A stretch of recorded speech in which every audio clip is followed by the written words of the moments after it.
vlog பார்க்கலாமா? கடைக்கு போலாம் வாங்க. என் புருஷனே இந்த இடத்தெல்லாம் க்ளீன் பண்ணி அழகா அடுப்பையும் இங்க பத்த வச்சு கொடுத்துட்டாரு. என் வேலையே முக்காவாசி மிச்சமாயிடுச்சு. ஜி சாப்பிட்டீங்களா? நீங்களுக்கு தொட்டில் கட்டுறான்னு பார்த்தா நீ குழந்தையாயி பத்துன்னு இருக்கிறே, இது நியாயமா? இதை ஆட்டுறத பாரு, அம்மா ஆட்டுறாங்க, புள்ள தூங்குறாரு. இன்னைக்கான இந்த vlogல கடையோடைய வேலையை பத்தி பார்க்கலாம். கடை உள்ள அரேஞ்ச் பண்ணி வச்சாச்சு.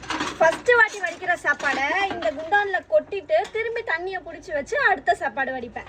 சாப்பாடை இறக்கி இந்த குண்டான்ல இருந்து இந்த குண்டானுக்கு மாத்தி கொட்டி அப்படியே மூடி வச்சிட்டேன்னா ரொம்ப நேரத்துக்கு இந்த சூடு அப்படியே இருக்கும். சுட சுட சாப்பாடு ரெடி. டைம் இப்போ 12 ஆக போகுது. நம்ம கடை ஸ்டார்டிங் வந்து 12 மணில இருந்து 3 மணி வரைக்கும் தான். அதுக்கு சாப்பாடு ஆனதுக்கு அப்புறமா எப்பவுமே முட்டை ஏத்திடுவேன். முட்டையும் முடிஞ்சதுக்கு அப்புறம் 2வது வாட்டி சாப்பாடுக்கு தண்ணியை ஊற்றி வச்சுட்டேன். என்னையா அது? ஃபர்ஸ்ட் சாப்பாடு முடிஞ்சிச்சு, 2வது சாப்பாடு. மணி இப்போ 2:30 ஆகுது. ஆனால் சாப்பாடு ஓரளவுக்கு காலி ஆயிடுச்சு. இன்னும் கொஞ்சோண்டு சாப்பாடு தான் இருக்கு. கடை முடிவடைந்தது. மணி 3:30 ஆகுது. கடையை க்ளோஸ் பண்ணியாச்சு.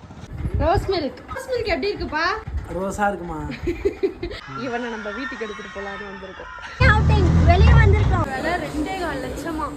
வீட்டில் இது மட்டும்தான் குறையா இருந்தது. இதுவும் கம்ப்ளீட். ஏசி வாங்கினதுக்கு வாட்ச் கொடுத்தாங்க, ஃப்ரீ எல்லாம் இல்லை, நம்மளே காசு கொடுத்து வாங்கிக்கணும். ஏசி வாங்கினதுக்கு நல்லா நம்மளுக்கு எல்லாமே சொல்லி வாங்கி கொடுத்தாங்க. பிரியாணி 65 ரைஸ்.